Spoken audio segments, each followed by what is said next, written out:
Did you ever have one of those moments where you just stop and think, wait, is this really my life? That was me, standing in my own living room, staring at my husband like he'd grown a second head. You did what? I asked, trying to keep my voice calm even though my insides were doing full-blown gymnastics. Christopher, my husband of 5 years, the man I thought I knew, barely looked up from his laptop. He had that smug little smirk I'd started to hate in the last year. It's not a big deal, Ava, he said like I was the crazy one. They're just staying with us for a while. They, meaning his lovely parents, Lily and Ethan, who'd made it very clear from day one that they thought I wasn't good enough for their son. The kicker? He didn't ask me. He didn't even mention it until they were literally on their way. Now, context, this house? My house. Not ours. Not his. Mine. It was passed down to me by my grandparents. It's the place I pictured raising our son, Robert, in peace. I didn't sign up to live in a damn battleground, I reminded him, as calmly as I could. You do remember this house is in my name, right? But of course, that didn't faze him. He shrugged, like legal ownership was just a technicality. Ava, stop being dramatic. He actually said that. Like I was overreacting because I didn't want two people who'd done nothing but disrespect me to waltz into my home and take over. And right on cue. The doorbell rang. I peeked through the peephole, praying this was some kind of nightmare. Nope. There they were. Luggage in tow. Smiling like the conquerors of Rome. I hissed under my breath, fine. Let them in. But this isn't over. I handed Robert to Christopher, opened the door, and boom, Lily breezed right past me without even a hello. Her overpowering perfume immediately ruined the cozy scent of fresh laundry and vanilla candles. Ethan followed, looking like someone had forced him to step foot in peasant land. This was the beginning of my descent into what I now call hostage in my own home. It didn't take long. Lily started asserting herself like she owned the place. First, she reorganized my kitchen, didn't ask, didn't even tell me. Just moved everything. I stood there the next morning, staring at where the cereal used to be, and she had the nerve to say, "This cereal isn't healthy for Robert. In our house, we believe in proper nutrition." I just about choked. In our house? I wanted to scream. But I bit my tongue, like I'd been doing for years. It's just cereal, I said, voice tight. He's fine. But it didn't stop. Every day it was something. The way I parented. The way I folded laundry. The fact that I stayed home with my child instead of getting a real job. The irony? She never once offered to help. Just sat there criticizing, sipping tea like some judge on a reality show. And Christopher? Totally useless. "They're just trying to help," he'd say while staring at his phone like none of it was happening. Meanwhile, I was slowly losing my mind. For the first time since we got married, I started to really see him. Not just who he pretended to be, the kind, charming guy I fell for, but who he really was, someone who didn't respect me, didn't back me up, and didn't care that I was suffocating in the place I was supposed to feel safest. I'd been holding it together for Robert, but inside I was unraveling. And I knew deep down this wasn't just about in-laws or cereal or even the damn kitchen cabinets. It was about something way deeper. Something broken. And this? This was just the beginning. It didn't take long before the walls of my own house started to feel like they were closing in. Lily, my delightful mother-in-law, made it her full-time mission to dominate every inch of my life. And she was good at it. She didn't just invade, she occupied. Like a smug little general staging a coup in yoga pants and pearl earrings. She had opinions about everything, what I fed Robert, what time I put him down, the fact that I let him watch cartoons while I cooked dinner. One morning, I found her in my kitchen, again, rearranging my pantry like she was auditioning for some nightmare version of Fixer Upper. I asked, "Did you move the snacks again?" And she just looked at me with that fake little smile and said, "Well, someone had to organize this mess." In my kitchen. In my house. While I was standing right there. I swear, I could hear the vein in my forehead screaming, and Christopher? Oh, you mean the man who used to swear I was his world? Useless. He'd shrug and mutter things like, she's just trying to help, before disappearing into his phone or heading out for work. Honestly, I started to wonder if he was trying to drown me in silence. Every time I brought something up, he'd downplay it, defend his mother, or worse, ignore it altogether. At one point, I asked him point blank, do you even care how she treats me? And he laughed. Not even an awkward chuckle, a full-on laugh. Ava. She's not doing anything wrong. You're just being sensitive. Sensitive. That word hit like a slap. Because apparently, being disrespected in your own home now counted as being overly emotional. The real breaking point came one night after I finally got Robert settled into bed, after 3 stories, a warm bottle, and some gentle back rubs because he'd been having nightmares with all the chaos in the house. I stepped out for 2 minutes to grab my tea, and when I came back, Lily was in his room, rifling through his drawers.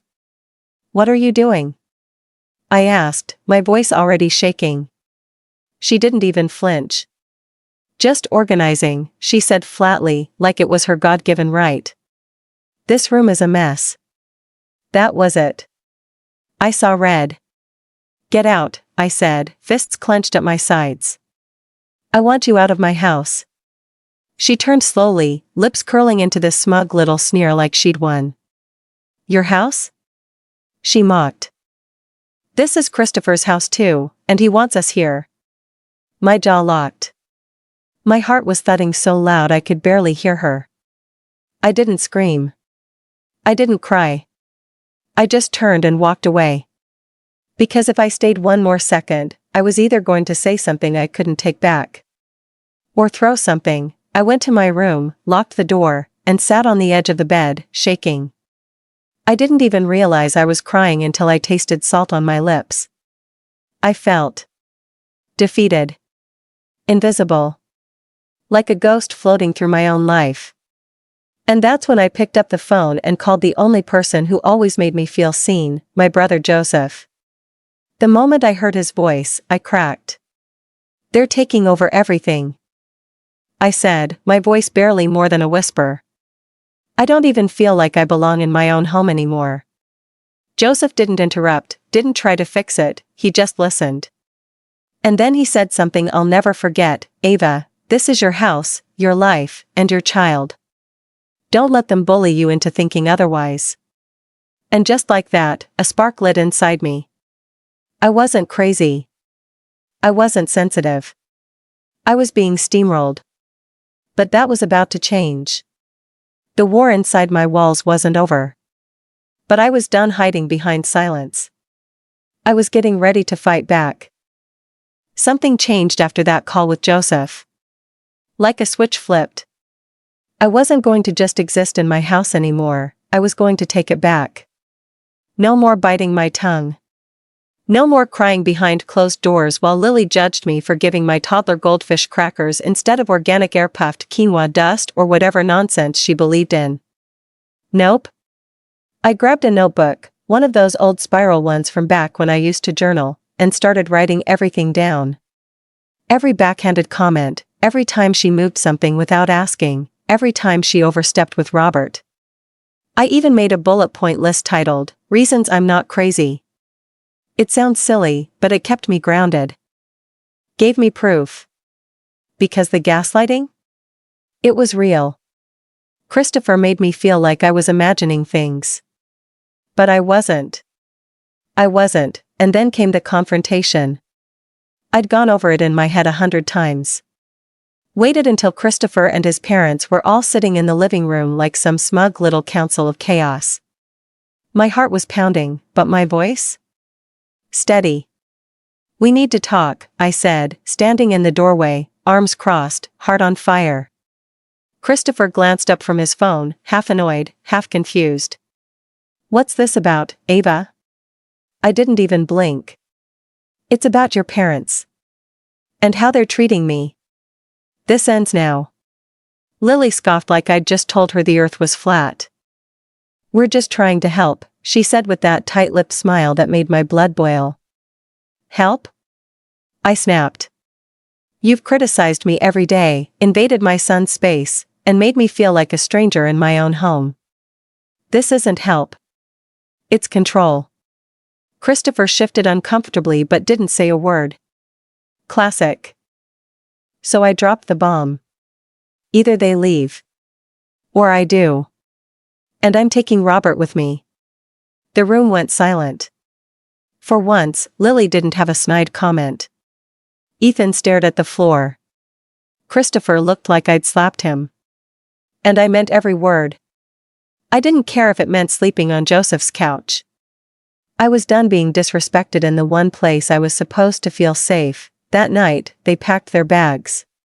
Lily shot daggers at me the whole time, muttering something about how I'd regret this. I didn't respond. I was too tired. Too numb. When the door finally closed behind them, it was like someone had cracked open a window in a suffocating room. I could breathe. For the first time in weeks. I actually heard silence. And it was beautiful, but of course, Christopher wasn't happy. He sulked around the house like a teenager grounded for sneaking out. Barely spoke to me. Gave me these cold stares like I'd just betrayed him. And I wanted to scream, "You let them walk all over me, and now you're mad I stopped it?" But I didn't. Because I'd wasted enough words already. Then one night, he said, super casually, "I've got a business trip coming up. I'll be gone a few weeks." I just nodded. Okay. Inside? I wanted to dance. The thought of having the house to myself, even temporarily, felt like a vacation in my own skin. The second he left, I got to work. I reclaimed everything. The kitchen? Back to the way I liked it. Robert's room? Restored to calm and cozy, with none of Lily's nutritional wisdom posters. I even lit my favorite candle, the lavender one Lily said gave her migraines. The air felt different. Lighter. Like I was slowly exhaling all the tension I didn't realize I'd been holding. I wasn't just organizing shelves, I was rebuilding myself. Each drawer I fixed, every pillow I fluffed, it was like I was telling the house, "I'm here. I'm back. I'm not going anywhere." So there I was, in my own little post-chaos bubble, finally breathing without Lily's perfume choking the air or Christopher brooding in every corner. Robert was napping. The house was quiet. I was wiping down the counters and humming along to some old playlist when I noticed Christopher's laptop left open on the kitchen table. Normally, I wouldn't even look. I'm not that person. But something about it just pulled at me. Maybe it was intuition. Or maybe I already knew, deep down, and was just waiting for proof. Either way, I glanced at the screen, and in that split second, my world cracked open. Emails. So many emails. From a woman named Marissa, flirty, smug, and far too familiar. And not just recent ones either. This had been going on for months. While I was busy holding our household together, defending my sanity against his mother, and caring for our son like a single parent, he was cheating. Repeatedly. Casually. Like I was nothing more than an inconvenience. I didn't scream. I didn't cry. I just sat there. My heart was pounding, but my mind was weirdly calm. Almost cold. Because this wasn't just betrayal, it was confirmation. That little voice inside me that had been whispering, "You're alone in this?" It was right. Christopher hadn't just failed me as a partner, he'd abandoned me in every way that mattered. But instead of falling apart, I flipped into strategy mode. I closed the laptop, stood up, and walked straight to the bedroom. Grabbed my phone. Called a lawyer. "Hi," I said, my voice flat but firm. "I need to file for divorce. My husband's cheating, and I want out." Quietly, but quickly. We set up a plan, gathered documentation, locked down financials, protect custody of Robert. Every step felt like I was rebuilding my spine. Next call? A real estate agent. I want to sell the house, I told her. And I want it fast. She paused. Are you sure? It's a big decision. I didn't hesitate. I've never been more sure of anything in my life. Because the truth was, this house wasn't my sanctuary anymore. It used to be. It used to smell like fresh coffee and Sunday pancakes and possibility. Now? It smelled like secrets and stress and betrayal. Every corner reminded me of what I let slide. Of the version of myself that stayed silent too long. I didn't want to live inside that version anymore. Once the process was rolling, I took a deep breath and told my parents everything. I expected judgment or even an "I told you so." But instead, I got hugs. I got tears. "We're so sorry you went through this alone." My mom wrapped me in the kind of hug I hadn't had in years, and my dad, who'd always been the quiet type, said, "You don't have to carry this by yourself anymore, Ava. We've got you." That night, I sat in the back room of the coffee shop I grew up in, watching Robert color on the floor with crayons from an old tin. It smelled like cinnamon and espresso and safety. And for the first time in so long, I felt something close to peace. Like maybe, just maybe, the worst was behind me. I didn't know how Christopher would react when he came home to find the house sold, the divorce filed, and his life unraveling. But honestly, I didn't care. I wasn't doing this for revenge. I was doing it for me. For Robert. For the life we still deserved. And after everything, after the gaslighting, the in-laws, the lies, I finally believed I was strong enough to start over. Not broken. Not bitter. Just done. I had played the scene in my head so many times by then that when it finally happened, it felt like muscle memory. The moment I heard the key turn in the lock, my chest tightened, but not with fear. With finality. There was no panic, no scrambling. Just me, standing in the middle of my half-packed living room, arms crossed, ready. Christopher stepped through the door with his usual cocky, "I'm home," like nothing had happened. Like he wasn't about to realize his little empire had crumbled while he was gone. He looked around, confused. The furniture was different. Boxes lined the hallway. The kitchen was half empty. "What's going on?" he asked, his brow furrowing. I took a breath. "I sold the house, Christopher. It's not ours anymore." His face twisted, like I'd spoken in another language. "You did what?"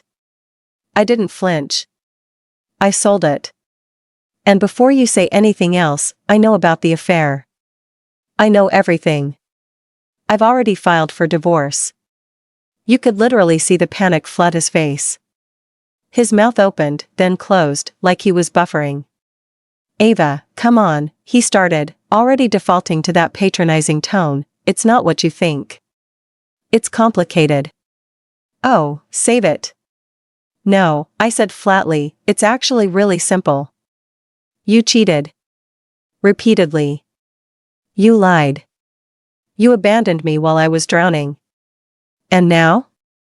You're reaping what you sowed." He tried everything. Guilt trips. Gaslighting. Even a few crocodile tears. "We can fix this," he said at one point, like he was offering to glue together a glass that he'd smashed himself. But I didn't budge. "You don't get to cheat and then negotiate," I told him. "This isn't a group project, you failed all on your own." I handed him the papers. His hands were shaking. Mine weren't. The court proceedings were exactly what you'd expect when a guy like him finally realizes his charm doesn't work on judges. I had evidence. I had timelines. I had texts, emails, a bulletproof case. The custody battle was short. I got full custody of Robert, and honestly, the look on Christopher's face when the gavel came down was satisfying. Not joyful, just validating. Like the universe had finally said, "Yeah, Ava. You were right all along." Word got out fast. Turns out, When you build your identity on being a family man, cheating on your wife and letting your toxic parents bulldoze your marriage doesn't play well at PTA meetings or corporate mixers. His social circle dried up like a puddle in August. Even his parents stopped calling me after a few ignored texts. I was done. Done explaining myself. Done justifying my boundaries. Done entertaining people who saw me as disposable, so I blocked them. All of them. One by one. Phone, email, social media, gone. No long goodbye. No dramatic farewell message. Just silence. The kind I used to beg for in that house. Now it was mine. The coffee shop became my sanctuary. My second home. I'd walk in every morning, tie my apron, smell the cinnamon and espresso, and feel something close to joy. Not because it was glamorous, but because it was mine. I was surrounded by people who valued me. Who saw me. Who didn't ask me to shrink or apologize just to make them comfortable. And Robert? He thrived. His laugh came back. His sleep got better. He started drawing little stick figures of me and Mommy at the coffee shop and taping them to the fridge. That fridge, by the way? It now lived in our new apartment. Bright, cozy, and peaceful. No tension. No judgment. Just us. It wasn't perfect. But it was free. And after everything I'd endured? That freedom tasted sweeter than any apology ever could. It was a quiet Tuesday evening when he showed up. I was closing the coffee shop, wiping down the counter, already picturing bath time with Robert and the cozy hum of cartoons in the background. The bell above the door jingled, and there he was. Christopher. Hair a mess, clothes wrinkled, eyes hollow. A man who used to tower over me emotionally now looked small. Ava, he said, voice trembling. I've lost everything. I didn't say a word. Just stared, arms crossed. My job's gone. My reputation's shot. My parents. They're broke too. I messed up. I know I did. Please. For old time's sake. That phrase hit like a slap. Old time's sake? You mean the times I cried myself to sleep while your mother mocked me? The times you dismissed me like I was just some background noise in your perfect little life? No. I wasn't that woman anymore. I looked him in the eye and said, you made your choices, Christopher. Now you live with them. He tried again, more desperate this time, his voice cracking with guilt and panic. But I didn't flinch. I had too many scars to fall for that voice. I'm sorry, Ava. Please. I almost pitied him. Almost. But pity is not love. And regret is not accountability. I'm sorry too, I said softly. But I can't help you. You need to figure this out on your own. And with that, I walked away. No dramatic goodbye. No emotional collapse. Just quiet, final peace. Later that night, I locked up the shop, stepped out into the cool air, and took Robert's hand in mine. Ready to go home, buddy? I asked. He grinned and nodded. As we walked down the sidewalk under a sky streaked with soft pink and orange, I looked down at my little boy, so full of joy, untouched by the chaos we left behind, and I smiled. We weren't just walking away from something. We were walking towards something new. Something better. We were free. And if you've made it this far, thank you for listening to my story. If I've learned anything through all this, it's that silence doesn't protect you, boundaries do. Sometimes the strongest thing you can do is walk away from what's familiar to make space for what's healthy. Don't wait for someone to save you. Be your own rescue. Have you ever stayed silent for too long? Have you ever mistaken survival for peace? If this story resonated with you, I'd love to hear your thoughts in the comments. And don't forget to follow the channel for more stories that hit close to home.